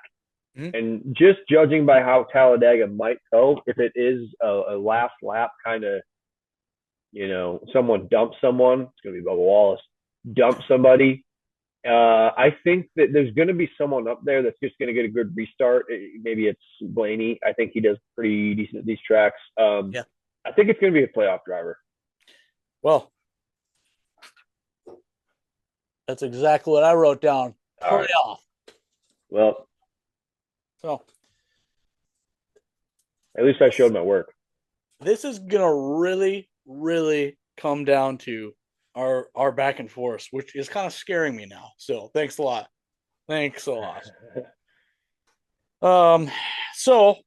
And we talked about this a little before, and I will kind of elaborate and give you kind of some background, because again, this is a shit show race. This is a horrible race to bet on. So, unless you love chance, really is. I'm saying not good chance, just random chance. Will there be a big wreck that takes out 11 or more drivers? And out, I mean like they're done racing, not limping around. So when you see the final result, it will say out, out, out, out, out, from crash, crash, crash, or engine, or damage, or oil, or engine, whatever. Will there be a big wreck that takes out at least 11 cars or more in this race? Do you want me to go first? Do you want to go first? I'll let the guest decide. Because I already know what I want. Well, let me ask you a question. Does it have to be before like the last lap, the last 2 laps, or just anytime during the race? Like, let's say there's the big one. So last lap. And this is kind of a loophole. When I pull up the finishing order, and I see this person finished on the lead lap down, if it, like, you can literally look on there, and if it says crash, engine, transmission, whatever, if a big wreck happens and I can count 11 or more drivers that have that crash, engine, whatever, that counts. But if it's a last lap crash and most of those guys get across, and there might be like, let's just say, heavens forbid, there's 20 of them in the crash going across the line, but 12 of them cross the line damaged, and then there's only 8 of them that don't finish. That is only 8 drivers, not 11. So that's what I mean by that. If that makes sense. Does that help? That makes sense. Yeah. So it doesn't technically, you could definitely win this one by having a 5-car wreck, and then it's saying 5 cars crashed out, and then 5 cars blew up their motor, or 6 cars blew up the motor, and you'd have 11. That's true. So there's a loophole that you can win through there. So will there be 11 cars that do not finish the race? And it could be, most likely it would be from a big wreck, but maybe 11 cars blow up their motor. Personally, I'm going to say no. I'm going to say there's not a wreck, which kind of goes against my thoughts of Talladega, but I'm going to say there's not a wreck that takes out 11 or more drivers. That is a no. I just think there hasn't been. Yeah, there hasn't been a. I don't know. Maybe there could be. What are you saying? Well, the numbers definitely are on your side. Like I said, there hasn't been a race where 11 drivers have not finished since 2022, 2022, and it was the spring race. So it's been a while. And this race, this fall race, is notoriously good about not having a lot of cautions and not having a wreck until basically the last lap, and it's coming out of turn 4, going through the triangle. So most of the people finish then because they fly across the line and then they get stuck. So, but I'm saying yes, because I think there's going to be some crazy asshole out there that wrecks it for everyone. Who's it going to be? Who's going to be the crazy asshole? Well, I'd have to look at my phone. If Ty Dillon's in this, because that guy caused the wreck on the first lap in the first corner, why Barry got wrecked, because Ty Dillon doesn't race enough, nor does he deserve to be in the Cup Series. So if he's in this race, which I don't know if he is, and I don't think he is, there will be an issue. But I think there's enough inexperience and enough dumb people that it will happen. And it will happen probably in the first stage right away. That's my guess. But I'm saying that could happen. Yeah, you're right. It could be. They do get a little bit touchy feely in the first stage, first few laps. Yeah, it could be. All right. Here's another good one. Will there be 4 or less cautions, or 5 or more cautions? And stage, like the end of a stage, counts as a caution technically. So that for sure there'll be 2 cautions for stage 1 and stage 2. So if you're going to go 4 or less, you need only 2 cautions besides the 2 stage cautions. That would be 4 or less. Do you want me to go first? Because I know what I want right away. Well, yeah, I know what I want to. NASCAR loves ruining a good time, so I'm going to go 5 or more. Okay. I think there's going to be a lot of caution. It is Talladega, I understand, and it's a race that maybe not is going to get as many cautions. But I think, in the first stage, there might be maybe 1 or 2 towards the end. Someone might blow a tire or something silly, and I think it'll be 5 or more. I am going with 4. Ooh. 4 or less, because I think there's going to be that big wreck in the first stage. Then the stage will end, so that'll be 2. Then the second stage, that'll be 3. There might be 1 at the very end, but probably not. It'll just be a 3 caution race. Pretty uneventful, but it'll be a big wreck. So that's my thoughts. What do they call it at the end of the race? Is it a green, white, checkered? Yes. Do you think it's going to be that? I don't think so. I don't. Really? If I can remember, there hasn't been a lot of those, especially in this fall race. So I don't think there will be. I think it'll be pretty clean cut, especially after the big wreck. So, Yeah, that's fair. Okay. but yeah, that's NASCAR. Let's move on to some football, which has fucked me real good, especially these noon games the last few weeks. But we're starting off in Europe. 8:30 Central Time, 9:30 your time. Sunday. Jets, which are 2-2 versus the 4-0 Minnesota Vikings. Go. Well, I have the Jets defense, and I gotta admit, we were just talking bad about the Vikings, and I will always talk bad about the Vikings. I swapped out the Jets defense for this game.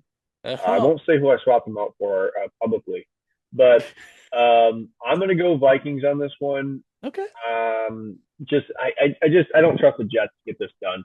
I'm actually not even the biggest Jets supporter, really. I know you like Aaron Rodgers a lot. I like him, but against the Vikings, they've been good this year. The Jets have kind of been so-so.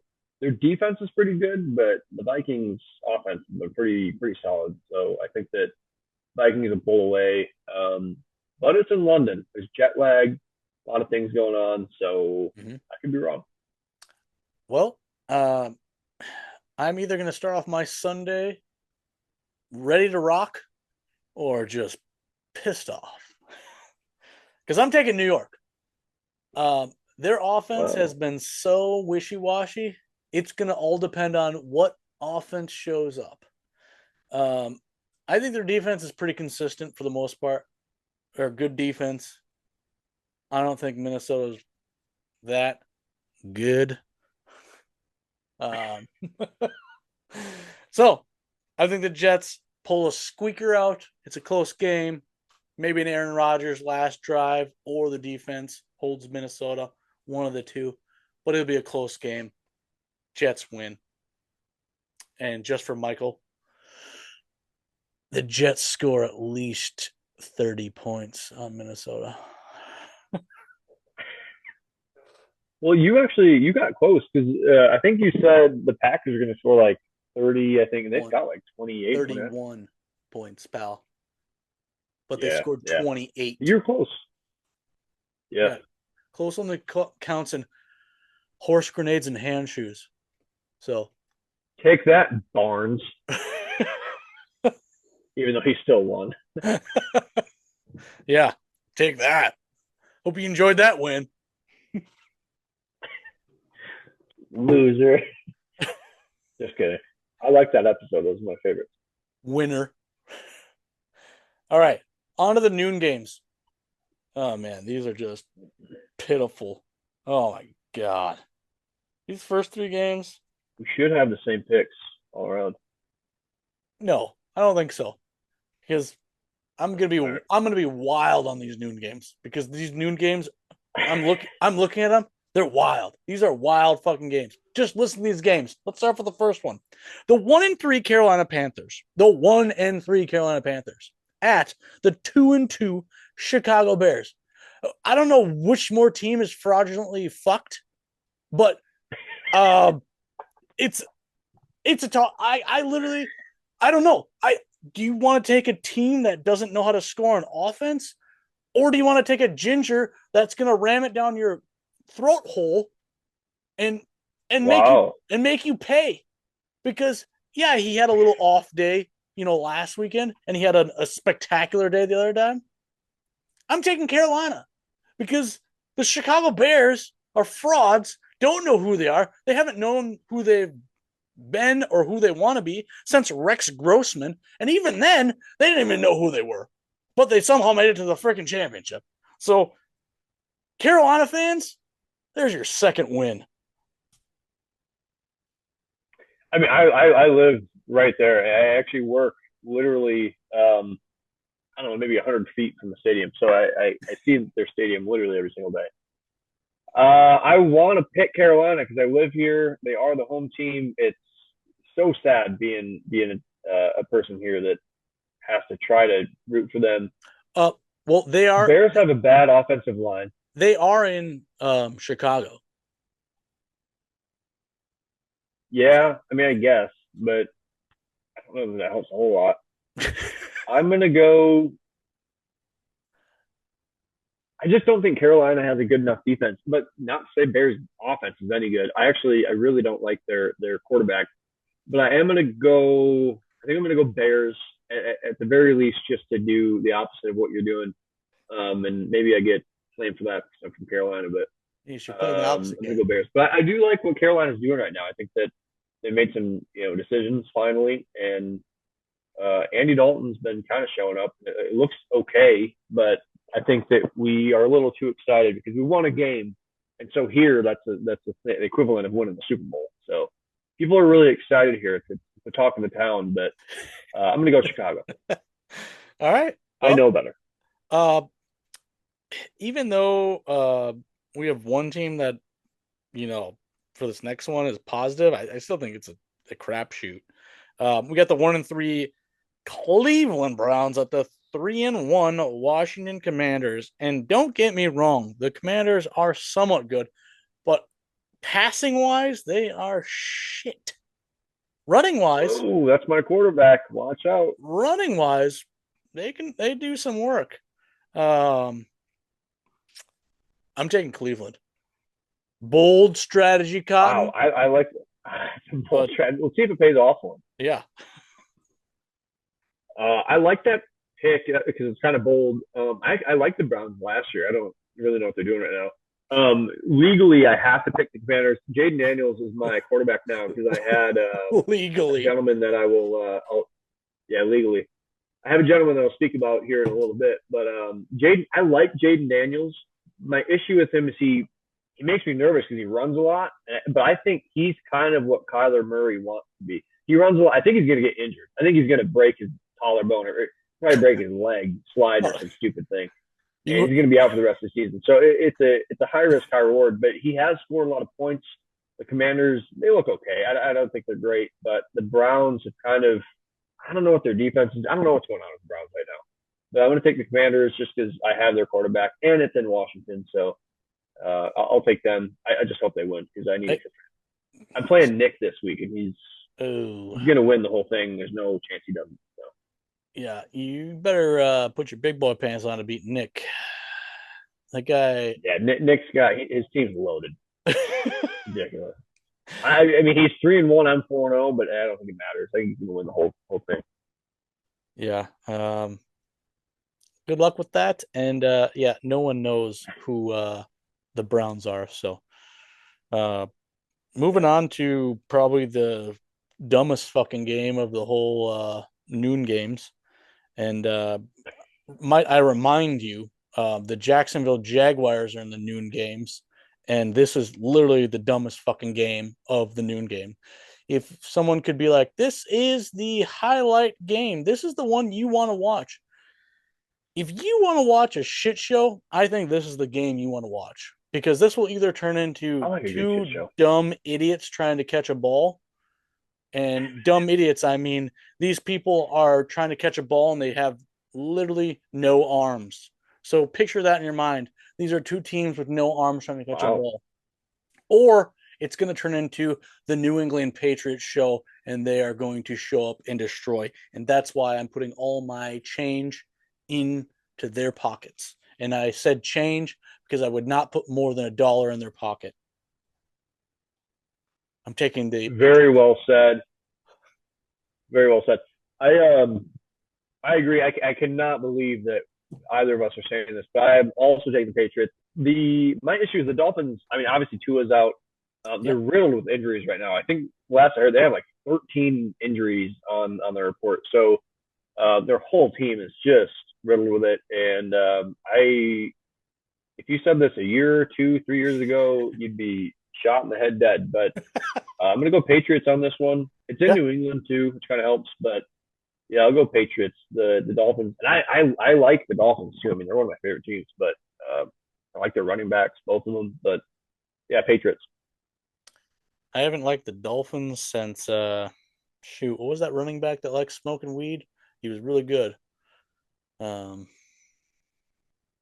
34. I'll think of him at some point.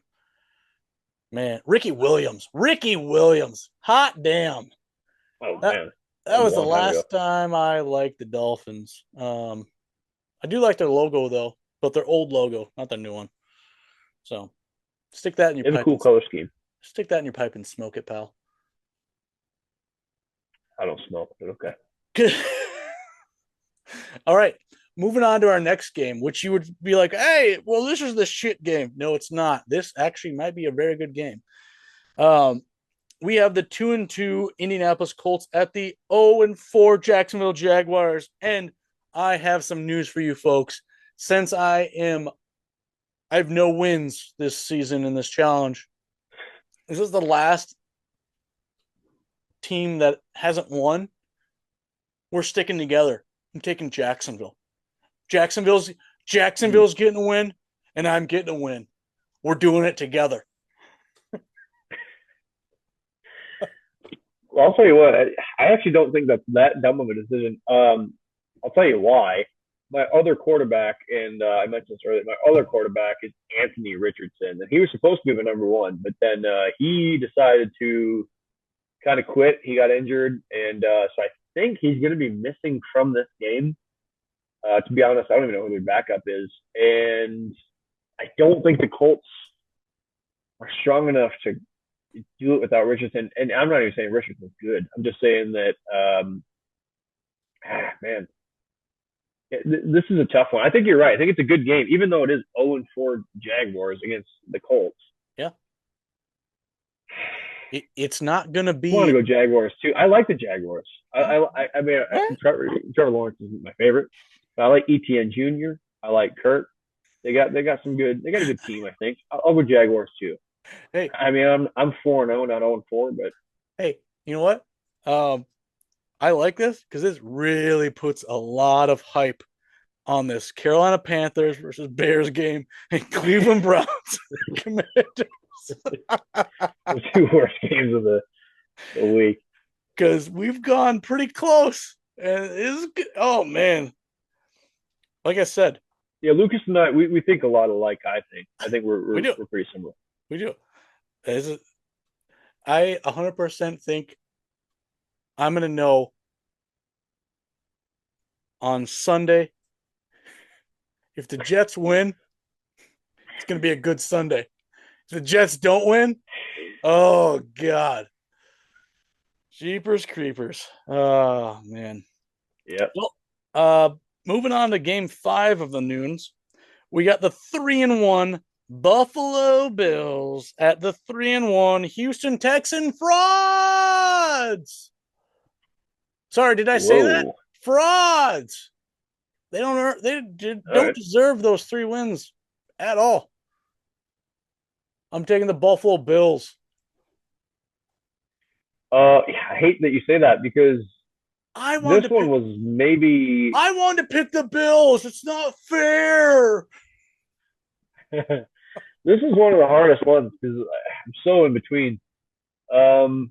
Hey, before you pick, I like the Texans and I like the Bills. Can I help you persuade you to come to the Bills side? The Bills have been roughly more consistent. Also, their quarterback hasn't thrown any interceptions. And the Houston Texans, Josh Allen is amazing. The Houston Texans, who came into the NFL season, according to every analyst and every person that looked at some sort of sheet, has said that they are the best team that should do the best. And what have they done? A 3-1 record to show for it. Yeah, you might be like, oh, they only lost 1 game. Have you looked at those 3 games they won? They did not look impressive by any means. So, yeah, you're looking at the Houston Frauds. Get rid of the Texans part, and let's just do HF. Houston Frauds. Wow, you're really into that. Maybe I don't I have the Bills either way, but I wouldn't go as far to say Houston fraud though. I like the Houston Texans. I like that they're kind of a Are you, wild team. I think. are you kidding me? They're not frauds. They're Well, the biggest frauds in the league. they cannot be the biggest fraud in the league. They're the biggest frauds in the They're league. 3-1. That's like saying like, hey, the Chiefs, they're doing it all on their own. There's no ref help. There's no Some other, people would say. like, Jacksonville isn't a fraud. They're doing what they normally do. Suck. Lose. Yeah, you could be right. You could be right. Moving on to the last noon game, we got the 2-2 Baltimore Ravens at the 1-3 Cincinnati Bengals. You can go. I already know who I want. Well, I'll tell you, the Bengals are coming off of a win here in Carolina, which doesn't mean much. Burrow, I think, is locked in, not necessarily by his performance, but by his attitude. Mhm. They haven't been losing. They're 1-3, but they Mhm. haven't been losing by much. Mhm. I'm going to go ahead. I'm going with the Bengals with the upset. I actually like both these teams, by the way. But I'm going Wow. with Bengals with the upset in Cincinnati. It's a tough one though, because I actually do think the Ravens will probably win. But I'm going to go with Cincinnati because I just want them to come out of their little hole that they're in. I think Joe Burrow is ready to do it. It is a divisional game, so it should, quote unquote, be a good game. But I'm taking the Baltimore Ravens. I think the Baltimore Ravens are a way better team than what their record shows. So you can either stone me in like 6 weeks, or you can crown me your best king ever, because they're either going to be on the top of the charts, or they're going to be the peasants that are, scrambling for some onions or something. But they're a damn good team, Right. and 2-2 does not describe them by any means. Not saying that Cincinnati Bengals suck, but they can't put a game together even if it was 3 blocks and a screwdriver. And you try and figure that out. That's difficult. Dude. I'll All right. let you on a little hint. Leave the screwdriver aside and just stack the blocks. Ugh. You heard it here first, folks. On to the afternoon NFL. 4 games. Kind of some weird games, to be honest with you. Like, I truly don't know. Like, these are toss-ups, to be honest. But honestly, they are. If you picked any of these teams, I would not be like, you're an idiot. Because this whole afternoon is the epitome of what the NFL has been for the first 4 weeks. So, the first game is the 2-2 Las Vegas Raiders at the 2-2 Denver Broncos.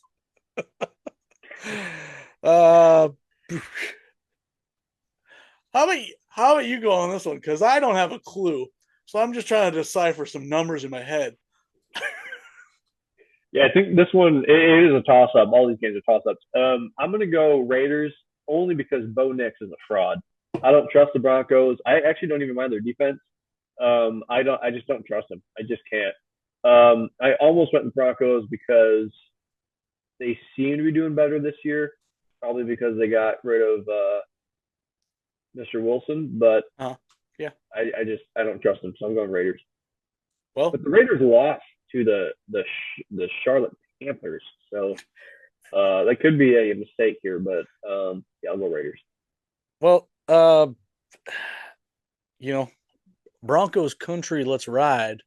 I got the hat. I should be saying that, but yeah, you're right. He left just like that saying, so I'm going with the Raiders because the Broncos probably shouldn't have 2 wins at all. If the Jets would have figured out how to operate an offense, they would have no chance at winning that last week's game. I don't even remember who the Denver Broncos won against, but anyone that loses to the Denver Broncos should just be really upset about their life and really reconsider a lot of things. and maybe not play football anymore. Like if you get beat by the Jacksonville Jaguars 0-4, that's not that bad. But you get beat by the 2-2 Denver Broncos, that's why Devontae Adams is asking for a trade. He already knows it's going to be an upset. So I'm going Denver Broncos. Whoa, that whole time, dang, dude, you really sold that. Okay, Yeah. all right. So, We'll see. Yeah. How do you feel about that? You thought I was going, Las Vegas Raiders are taking this one. Come back. Nope. Raiders have no shot. They got a wide receiver that has talent that's already gone. And then you're talking about a Denver team that has no clue on how to get more than 15 points, and they're going to figure out a way to do it. You don't trust Gardner Minshew, one of the best quarterbacks to enter the NFL? I don't trust any quarterback right now. And I have 5 quarterbacks. I have 5 quarterbacks on my roster.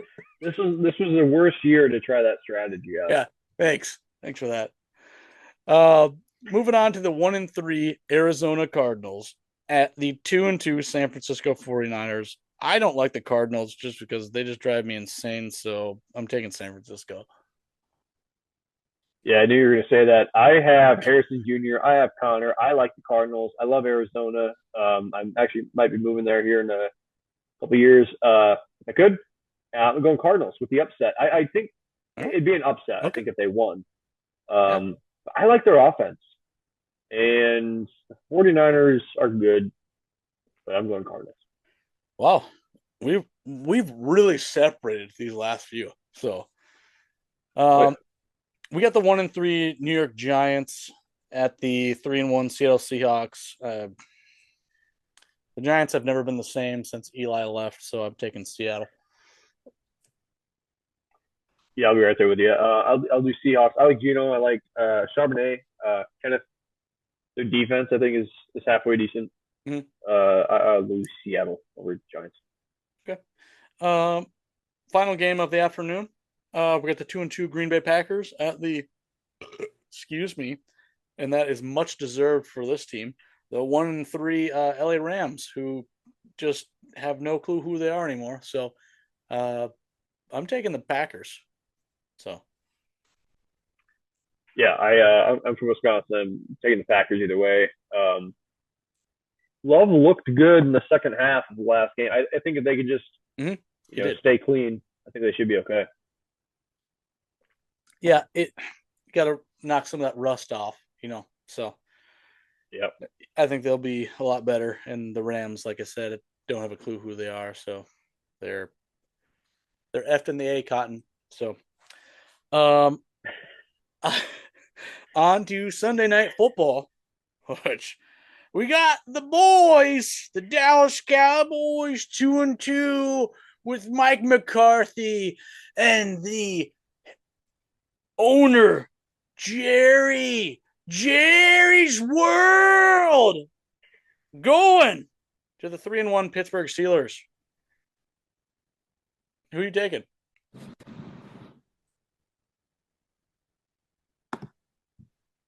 Huh?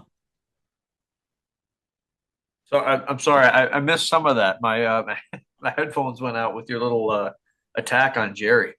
What, I screamed too loud? Well, I said the Dallas Cowboys versus the Pittsburgh Steelers. So who are you taking? I'm taking the Steelers. Actually, I like the Cowboys more, not necessarily as like their players or their ability, but I'm just a Texas guy. But I'll go Steelers. I think the Steelers look pretty good this year. Justin Fields makes me nervous, but I'm going Steelers. See, I literally, for as much crap as I just gave the Dallas Cowboys, like, I don't know who they want to be. Do they want to be the Stars or not? I'm totally unsure. I'm going Pittsburgh.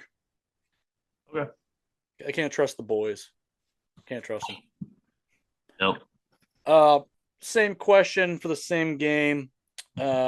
Which team will have the most passing yards?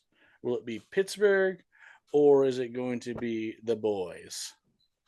The boys. You think it's the boys? All right. Yes, sir. You think the Cowboys? Well, I think it's going to be Pittsburgh. Okay. I actually wrote that in the wrong color, but that's fine.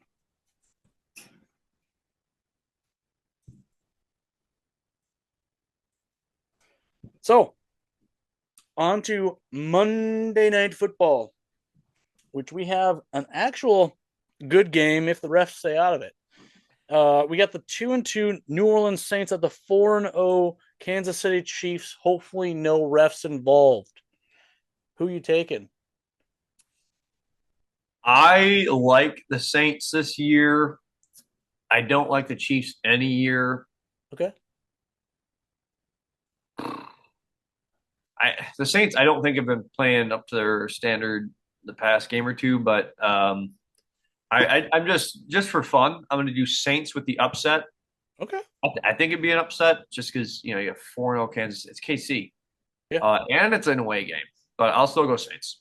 Well, I'm taking Kansas City because it's not the Kansas City Chiefs' turn to lose yet. So if the refs, when it's their time, if they're 5-0, it might be too obvious though. It might be too you know what I mean, in your face. No, they'll probably drag it on. I didn't look at their schedule, but they'll probably drag it on until they're like 8-9, and then they'll lose them. But they'll lose a squeaker. So there you go. But does Patrick Mahomes continue his one, or more interceptions for this game?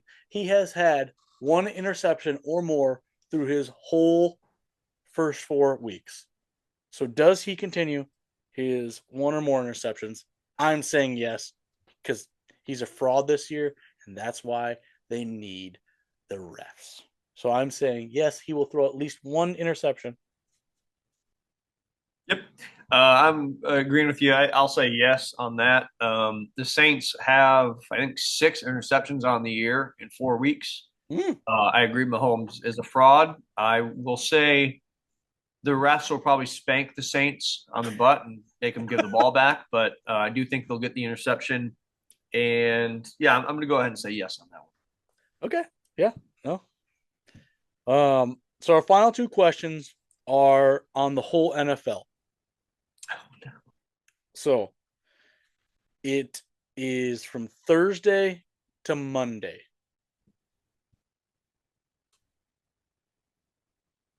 Are you ready for these? Yeah, I cut out for a little bit, but I'm ready for whatever you got. Yeah, it said internet connection was unstable, but now you're back, so we're good. So, will there be one or more games that go into overtime? And I will say this, if you haven't done your research, there has not been any overtime games yet this year. So will we have at least one overtime game, if not more? I'm going to say no. You're going to say no. Okay. Almost did the wrong color. I want to say no, but we have some weird fucking games in the afternoon. I'm saying yes. We do have our first overtime game. I think there's only going to be one. But that's all I know. Logic. Yeah, if there going to be a week where that happens, it could absolutely be this week. The last question. Will a team get 0 points or 47 or more points? So you choose that.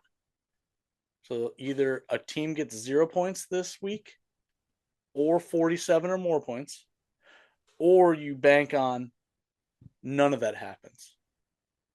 And the reason why I chose that is because 47 points has been the highest amount of points scored in these first 4 games. And it was actually by the Saints. And no one has had 0 points yet. So will a team this week have 0 points or 47 or more, or none of that will happen? I'm going to say none of that happens. I think that, like I said, I'm analytical, and I look at statistics. If it hasn't happened yet, it's bound not to happen. It's really not how analytics work, but I will say no, just because the games that we have, I think it'd be more likely to be 0 points. I don't think there's a 47-point game though. But I'll say no. I think everyone at least gets a field goal, and nobody gets more than 47. I'm saying yes. So I Wow. think either someone's going to do 0 points or someone's going to go above and beyond and get at least 47. So I think yes. So, how do you feel about that? I feel good. I feel like my odds are pretty good. You're 0 and what? 0 and 3, 0 and 4. No, I'm 0-3 and 1 tie, pal. So that's yeah. 0, 3, and 1. 0, 3 and 1. I feel pretty decent about it. I don't know nearly as much about sports as you guys do. But I'm also 4-0 in fantasy. So I think that there's maybe a little bit of me that might just understand something. And I'm hopeful that I can come away with a W. And I'm hopeful that you get a good challenge if I do. Well, I think we got a really good one here. So I hope I beat you, because then I can finally get my win. But if not, everyone remember, put a punishment down there, because if you don't, I don't have to do one, and I'm actually fine with that. So, other than that, Christopher, anything else to say? Otherwise, I'm going to close this baby out. I got nothing else. I appreciate you having me on. Appreciate the support, and I wish you guys the best of luck with everything that you do. And you guys have a good program. And that's all I have to say. But again, I appreciate you having me on, and it's been a lot of fun. Yeah, Christopher, it was fun. We'll definitely have you back on. Don't you fucking worry. All right. So I appreciate you coming on and taking the time. And Christopher is an hour ahead of me, so and it is a late night. So hopefully you guys enjoyed this. Make sure you go follow all of Mustard Cat's social media, every single one. Look for the little mustard bottle. Just freaking do it. And if you want to continue to follow everything of this podcast/show, it's all on YouTube. Check it out on there. Follow, subscribe. We are going to be on Spotify very soon, so get ready for that. Other than that, everyone have a wonderful weekend. Watch some goddamn sports. Get mad. Get excited, because that's what sports are about. So, thanks again, Christopher, for coming on. And everyone have a wonderful day and night.